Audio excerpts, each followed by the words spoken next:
तुम्ही कधी कोंबडीला लाईव्ह अंड देताना पाहिलेलं आहे का? तर रामकृष्ण हरी मंडळी, आता विषयात झालं की मम्मीला जायचं होतं नगरला, एसटी तर भेटत नाही इथं 100% त्याच्यामुळे आजी म्हणलं की बाबा जाय आता, मम्मीला पण नगरला जायचंय, काम करायचं, थोडं सामान आणायला डुग्यात जाणार आहे ते त्यांच्यासोबत जाय.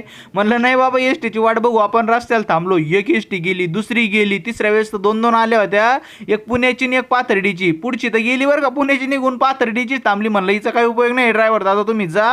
मम्मीला म्हणलं चला आता आपण आहे ना शेवगावच्या स्टँडला जाऊ. तेवढ्यात आजी पण आल्या होत्या.